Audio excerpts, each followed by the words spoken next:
Quand je suis rentré à la maison, mon fils et ma nièce ouvraient des biscuits dans le salon. Ma nièce a souri, « Tata, maman a dit de les partager. » Puis elle en a mis un dans sa bouche. Mon fils a crié, « Non, ne le mange pas. » J'ai regardé la boîte et suis devenu pâle. Crache-le. J'ai attrapé ma nièce et je suis parti à l'hôpital, mais... Avant de commencer l'histoire, n'oubliez pas de laisser un like et de vous abonner à la chaîne pour voir plus d'histoires comme celle-ci. Dans un petit appartement de la banlieue de Boston, la lumière du soleil matinal inondait la cuisine par la fenêtre pendant que Rachel Thompson préparait le petit déjeuner pour son fils, Liam. Pour elle, cette routine matinale était à la fois le moment le plus agité et le plus précieux de chaque journée. « Maman, on peut aller chez tante Jennifer aujourd'hui ?» demanda Liam, âgé de 6 ans, en prenant une cuillerée de ses céréales. Rachel sourit en répondant, « Ce week-end, mon chéri. Je dois travailler aujourd'hui. » Depuis son divorce 5 ans plus tôt, Rachel travaillait de chez elle comme conceptrice de sites web indépendante. Elle tenait ses réunions avec les clients principalement en ligne, adaptant son emploi du temps aux heures d'école de Liam. Ce n'était pas facile, mais pouvoir passer du temps avec Liam était ce qui comptait le plus. À 8 heures, Rachel installa Liam dans la voiture et se dirigea vers l'école primaire voisine. Le paysage automnal à l'extérieur était magnifique, les feuilles changeantes brillant sous le soleil du matin. « Passe une bonne journée. Sois prudent. » En déposant Liam devant l'école, Rachel lui ébouriffa les cheveux. Liam lui fit un signe de la main en souriant et courut vers le portail de l'école. De retour à la maison, Rachel s'assit immédiatement devant son ordinateur. C'était aujourd'hui la date limite pour soumettre une proposition de design pour le site web d'un nouveau client. Elle se prépara un café et se concentra sur son travail. C'était pendant ces heures calmes que sa créativité s'épanouissait le plus. Elle ne voyait sa sœur Jennifer qu'une ou 2 fois par mois. Elles avaient l'habitude de communiquer plus souvent, mais après le mariage de Jennifer, elles s'étaient progressivement éloignées. Jennifer vivait avec son mari Brian et leur fille de 8 ans, Emma, dans une maison en banlieue. Le téléphone de Rachel vibra. C'était un message de Jennifer. « Comment vas-tu ? Tu as l'air occupé ces derniers temps. Reviens nous voir. » Un simple mot. Rachel répondit, « Merci. J'essaierai de venir ce week-end. » De l'extérieur, la famille de sa sœur semblait parfaite. Brian travaillait pour une compagnie d'assurance avec un revenu stable. Jennifer disait toujours, « Brian est un mari tellement merveilleux. Je suis si heureuse. » Mais quelque chose dans ces mots frappait parfois Rachel par leur insistance étrange. Chaque fois qu'elle parlait à sa sœur, quelque chose la tracassait. Mais Rachel se disait, « Je me fais probablement des idées. » Un soir, en rentrant après avoir récupéré Liam à l'école, son fils prit soudain la parole. « Maman, je n'aime pas oncle Brian. » Rachel le regarda, surprise. « Pourquoi ? Il t'a fait quelque chose ?» Liam secoua la tête. « Il me fait peur.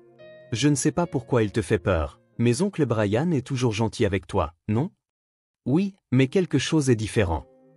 Bien que jeune, Liam semblait ressentir une anxiété qu'il ne pouvait pas mettre en mots. Rachel pensa, c'est peut-être juste une humeur d'enfant. Mais une petite question subsistait dans un coin de sa tête. Vendredi après-midi, 15 heures. Rachel venait de terminer une visioconférence avec un client dans son bureau à domicile. Liam était rentré de l'école et regardait la télévision dans le salon. Liam, et tes devoirs ? Je les fais maintenant, maman. C'était un après-midi paisible comme les autres. Rachel sirota son café en pensant au week-end. Peut-être que j'irai chez ma sœur demain. Elle pensait qu'Emma serait contente, et cela faisait un moment qu'elle n'avait pas eu une bonne conversation avec Jennifer. Vers 16 heures, le vendredi après-midi, le téléphone portable de Rachel sonna. L'écran affichait un appel entrant de sa sœur, Jennifer. « Allô, Jennifer ? Rachel, Emma devrait être chez toi maintenant. Elle n'est pas encore arrivée ? » Rachel fronça les sourcils. « Quoi ? Aujourd'hui ? Je n'étais pas au courant. » « Ah, vraiment ? Brian a dit qu'il avait demandé à Emma de t'apporter des cookies. » « Des cookies ? » Rachel était perplexe. Elle n'avait jamais entendu dire que le mari de sa sœur faisait des gâteaux. « Oui, Brian les a fait spécialement pour que toi et Liam vous régaliez. Il s'est mis à la pâtisserie ces derniers temps. » La voix de Jennifer était enjouée et fière. « C'est gentil, mais Emma n'est pas encore là. C'est étrange. Elle est partie il y a environ 30 minutes. Bon, elle devrait bientôt arriver. Merci. » Après avoir raccroché, Rachel appela Liam dans le salon. Liam, on dirait qu'Emma arrive avec des cookies faits par oncle Brian. L'expression de Liam se durcit un instant, mais il retrouva rapidement son sourire habituel et dit simplement « D'accord ». 10 minutes plus tard, la sonnette retentit. Quand Rachel ouvrit la porte, sa nièce Emma se tenait là avec un sourire radieux. Emma, son ruban blanc rebondissant dans sa queue de cheval, tenait une grande boîte à 2 mains. « Tante Rachel. » Emma, entre. Rachel fit entrer Emma. Ce qu'Emma portait était une boîte magnifiquement emballée. Même le ruban était noué avec soin, donnant l'impression que cela venait d'un magasin. « Papa les a fait pour toi et Liam », dit Emma fièrement en tendant la boîte. « Eh bien, c'est gentil de la part d'oncle Brian. »« Merci. » Quand Emma entra, Liam sortit du salon. Les 2 enfants se sourirent comme ils le faisaient toujours. « Emma, qu'est-ce que c'est » demanda Liam. « Des cookies. Papa a dit de les partager avec tout le monde. » Emma posa la boîte sur la table. Elle semblait plus lourde que prévu, comme si elle était remplie de cookies. Rachel les regardait tous les 2 avec un sourire. « Attendez dans le salon, je vous apporte du jus. » Les enfants se dirigèrent vers le salon et s'assirent autour de la table. Emma regardait la boîte avec joie. « On l'ouvre » dit-elle. Liam fixait la boîte en silence. Quelque chose le dérangeait. La taille de la boîte, son poids, le fait qu'oncle Brian se soit donné la peine de faire des cookies. Tout semblait étrange. « Qu'est-ce qui ne va pas, Liam » demanda Emma, curieuse. « Rien » répondit Liam, mais son expression resta crispée. Rachel préparait du thé dans la cuisine, observant les enfants. L'expression de Liam l'inquiétait, mais elle chassa rapidement cette pensée. « Je me fais des idées » se dit-elle. Liam, sert du jus à Emma. « D'accord, maman. » Liam se leva, mais ses yeux ne quittaient pas la boîte. Rachel regarda l'horloge. 16h30, elle devait aller faire les courses pour le dîner. Il n'y avait presque plus rien dans le réfrigérateur. « Je vais faire un saut au magasin », lança Rachel aux enfants. « Je serai de retour dans environ 30 minutes. Vous pouvez garder la maison, n'est-ce pas ?»« Pas de problème, tante Rachel », répondit joyeusement Emma. « Mais attendez mon retour pour manger les cookies ensemble. »« Promis. »« D'accord, maman », répondit Liam. « Sois sage, Emma. »« Oui, tante Rachel. » Rachel prit son sac et se dirigea vers la porte. Avant de l'ouvrir, elle jeta un dernier regard au salon. Les 2 enfants étaient assis autour de la table, fixant la boîte de cookies. C'était une scène adorable. Elle monta dans la voiture et mit le moteur en marche. Rachel se rendit au supermarché voisin. En conduisant, elle réfléchissait. C'était inhabituel que Brian fasse des cookies. Elle n'avait jamais entendu dire qu'il avait ce passe-temps, mais faire quelque chose pour la famille était une bonne chose. Elle pensait qu'il était un beau-frère attentionné. En attendant à un feu rouge, Rachel pensa à sa sœur. La voix de Jennifer avait été enjouée, mais elle semblait aussi un peu forcée. Le malaise qu'elle avait ressenti auparavant lui traversa à nouveau l'esprit, mais elle le repoussa rapidement. C'est probablement juste mon imagination. Elle se gara sur le parking du supermarché. Rachel passa son sac sur son épaule et entra. Elle se dirigea d'abord vers le rayon des fruits et légumes et commença à choisir les ingrédients pour le dîner. Tomates, laitue, poulet. Elle mit les articles dans son chariot les uns après les autres. En faisant la queue à la caisse, Rachel regarda à nouveau l'horloge. 16h50, elle serait à la maison dans environ 10 minutes. Les enfants devaient se tenir tranquilles. Emma était une enfant polie et Liam était responsable. Il n'y avait pas de quoi s'inquiéter, pensa-t-elle. Après avoir payé, elle ramena les sacs au parking. Le crépuscule approchait, le ciel commençait à virer à l'orange. La brise d'automne lui caressa la joue. Rachel chargea les courses dans la voiture et redémarra le moteur. Sur le chemin du retour, le cœur de Rachel était calme. Ce soir, elle mangerait les cookies que Brian avait préparés avec les enfants. Ils seraient sûrement délicieux. Emma serait heureuse, et Liam les apprécierait aussi. Son immeuble apparut. Elle se gara sur le parking, prit les courses et se dirigea vers l'entrée. Elle déverrouilla la porte et la poussa. « Je suis rentrée. » Quand Rachel entra dans le salon, Liam et Emma étaient assis sur le canapé, fixant la boîte de cookies sur la table. Ils semblaient tous les 2 avoir attendu patiemment. « Merci d'avoir attendu, mes sages petits », sourit Rachel. « Tante Rachel, on l'ouvre », s'écria joyeusement Emma. « Oui, laissez-moi prendre des assiettes dans la cuisine. » Rachel se dirigea vers la cuisine. Elle prit 3 assiettes dans le placard et prépara des serviettes. Pensant qu'elle ferait aussi du thé, elle remplit la bouilloire d'eau. Pendant ce temps, dans le salon, Emma tendit la main vers la boîte. Elle commença à défaire le ruban soigneusement noué et à retirer le papier d'emballage. Liam regardait en silence, mais il sentait son cœur battre la chamade. Quelque chose n'allait pas, mais il ne savait pas quoi. « Regarde, Liam, ils ont l'air si bons. » Emma ouvrit la boîte. À l'intérieur se trouvaient des cookies bien rangés, des cookies aux pépites de chocolat, des cookies à l'avoine et de grands cookies aux noix. Tous étaient soigneusement cuits, finis comme s'ils avaient été faits par un professionnel. « Papa est vraiment devenu doué, » dit Emma avec admiration. Le regard de Liam s'arrêta sur le côté de la boîte. Quelque chose y était écrit.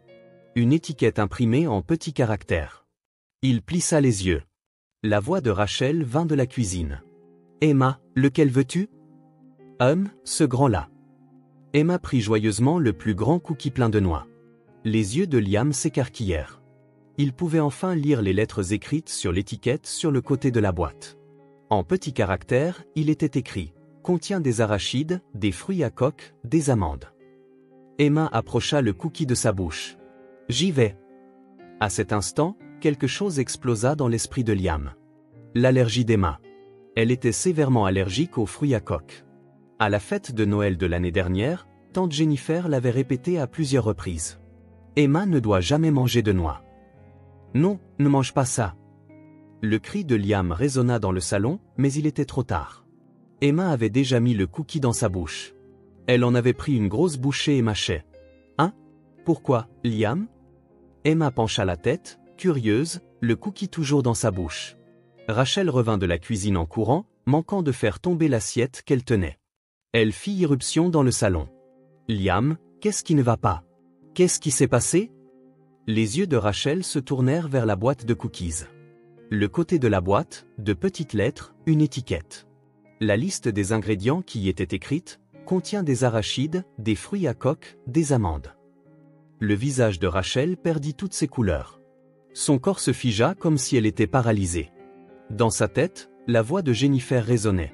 Emma a une allergie sévère aux noix. Si elle en mange ne serait-ce qu'un peu, sa vie pourrait être en danger. Emma, recrache. Tout de suite. Le cri de Rachel fut plus fort qu'elle n'aurait pu l'imaginer. Les yeux d'Emma s'écarquillèrent de surprise. Quoi? Tante Rachel, recrache. Tu es allergique. Le visage d'Emma devint blême. Elle recracha précipitamment le cookie de sa bouche, mais elle en avait déjà avalé une partie. C'était descendu dans sa gorge et dans son corps. Tante Rachel... La voix d'Emma tremblait. Rachel sortit son téléphone portable de son sac. Ses mains tremblaient et elle manqua plusieurs fois l'écran en essayant de le toucher. Finalement, elle composa le 911. Ma nièce, elle a mangé quelque chose auquel elle est allergique. Aidez-moi. Venez tout de suite. La voix de Rachel était désespérée. S'il vous plaît, calmez-vous. Quelle est votre adresse? Rachel donna l'adresse d'une voix tremblante. Mais au moment où elle entendit les mots suivants de l'opérateur, elle prit une décision. Une ambulance arrivera dans 15 minutes. 15 minutes. C'était trop long. Le visage d'Emma commençait déjà à enfler et à rougir. Sa respiration devenait difficile. On ne peut pas attendre. Rachel raccrocha et prit Emma dans ses bras. La fillette de 8 ans était plus légère que prévu.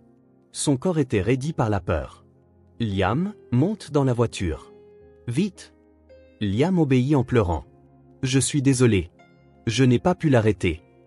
Ce n'est pas ta faute. Rachel ouvrit la porte d'entrée d'un coup de pied. Tu l'as remarqué. Merci.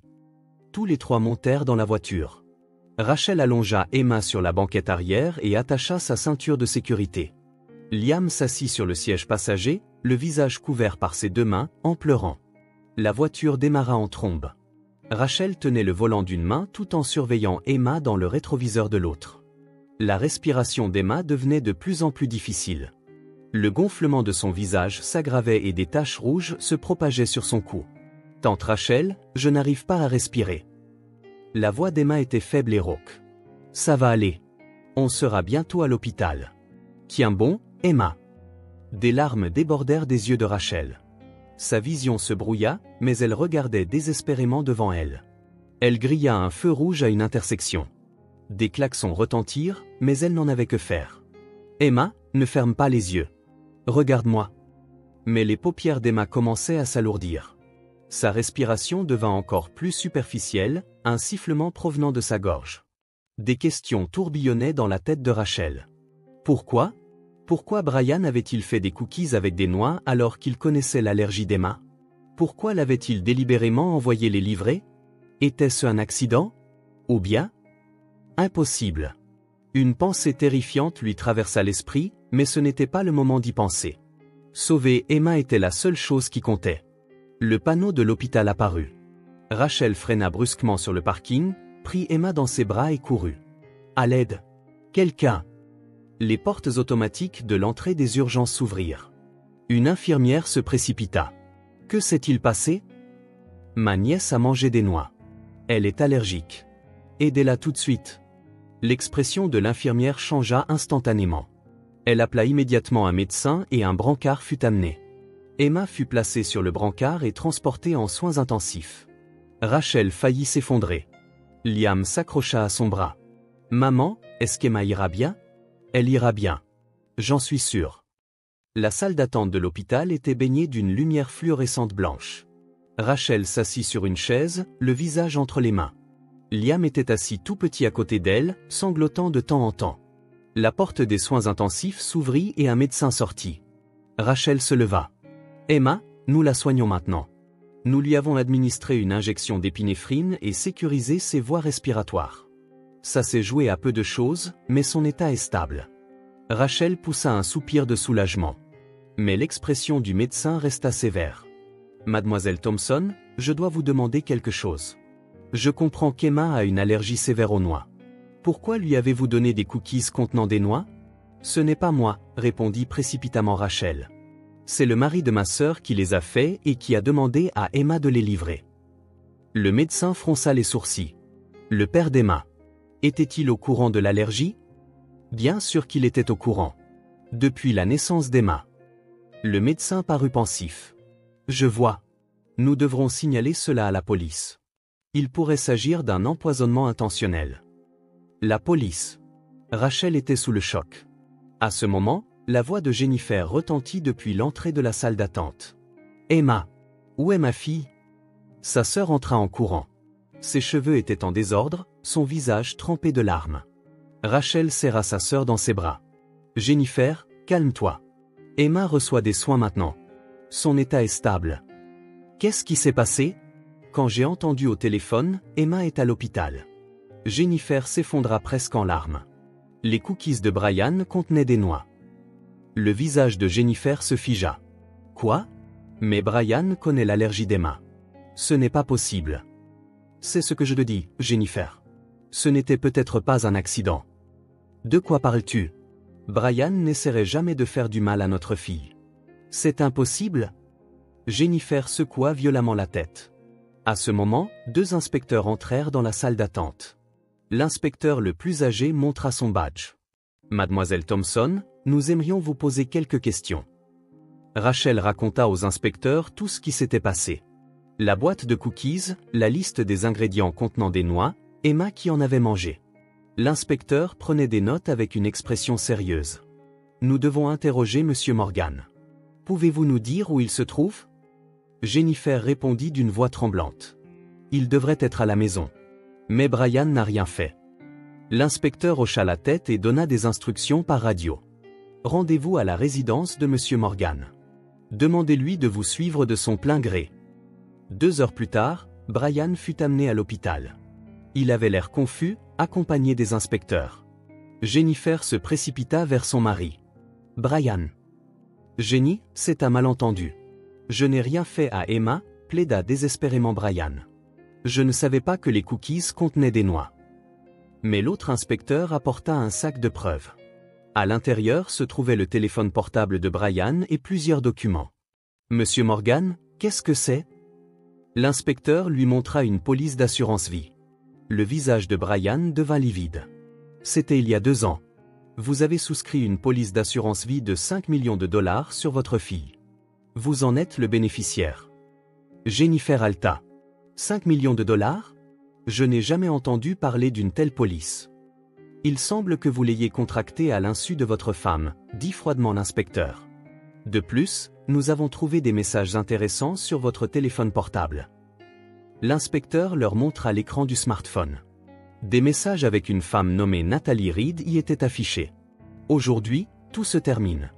Une fois que l'argent de l'assurance arrivera, nous commencerons une nouvelle vie ensemble. Une fois Emma morte, Jennifer sera également superflue. Tout se passe comme prévu. Le visage de Jennifer perdit toutes ses couleurs. Non, c'est un mensonge. Jenny, ce n'est pas ce que tu crois. C'est... Brian essaya de trouver des excuses, mais l'inspecteur le coupa.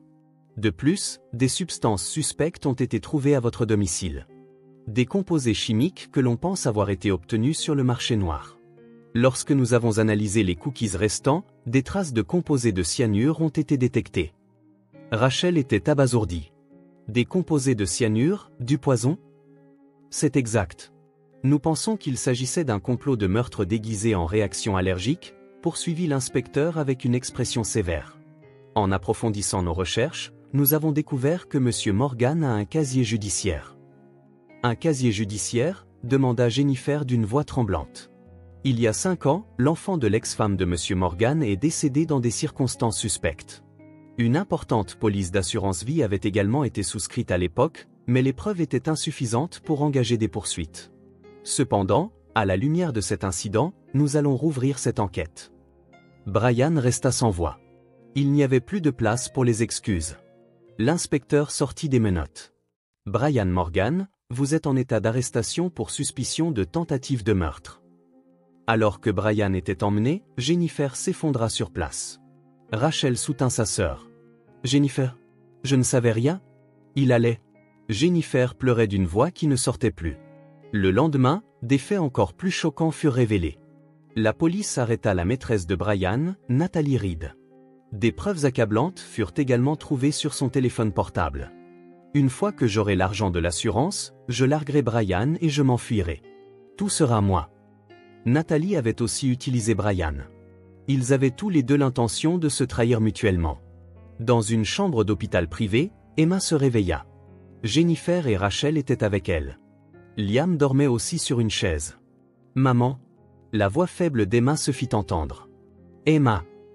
Jennifer serra la main de sa fille. Dieu merci. Dieu merci. Des larmes débordèrent des yeux d'Emma. Est-ce que papa a essayé de me tuer? Jennifer ne put rien dire. Elle se contenta de serrer sa fille dans ses bras et de pleurer avec elle. Rachel regarda par la fenêtre. Le soleil se couchait. Leur vie quotidienne paisible avait été si facilement brisée. La famille en qui elle avait confiance s'était en fait révélée être l'ennemi le plus terrifiant. Mais miraculeusement, Emma avait survécu. L'intuition de Liam avait sauvé la fille de sa sœur. Rachel regarda son fils endormi. Avec son petit corps, il avait désespérément tenté de protéger Emma. Sans son cri, Emma serait maintenant. Merci, Liam, murmura Rachel dans son cœur. Tu es un vrai héros. 3 ans plus tard, 4 couverts étaient dressés sur la table à manger de Rachel. Jennifer et Emma avaient déménagé dans un logement à 5 minutes à pied de chez Rachel. Après la finalisation du divorce, Jennifer avait commencé à travailler à temps partiel, empruntant progressivement le chemin de l'indépendance. Rachel, ce repas est délicieux, sourit Jennifer. Son expression témoignait d'une force et d'une assurance qu'elle n'avait pas auparavant. Merci. Emma, mange aussi. Emma, âgée de 11 ans, se remettait peu à peu des blessures de ce jour-là. Elle continuait à suivre une thérapie et avait maintenant retrouvé son sourire. Elle regarda Liam, 9 ans, assis à côté d'elle et sourit doucement. Liam, merci beaucoup pour ce jour-là. Tu l'as déjà dit tellement de fois, Emma, répondit Liam timidement. J'ai juste pensé que quelque chose était bizarre. Rachel regarda les 2 enfants et sentit une chaleur dans son cœur. Bien qu'il n'ait pas de lien de sang, les 2 grandissaient comme de vrais frères et sœurs. Le procès de Brian s'acheva en 6 mois. Il fut condamné à la réclusion à perpétuité pour tentative de meurtre, fraude et le meurtre de l'enfant de son ex-femme. Il n'a jamais admis sa culpabilité jusqu'au bout, continuant de clamer « Nathalie m'a piégé ».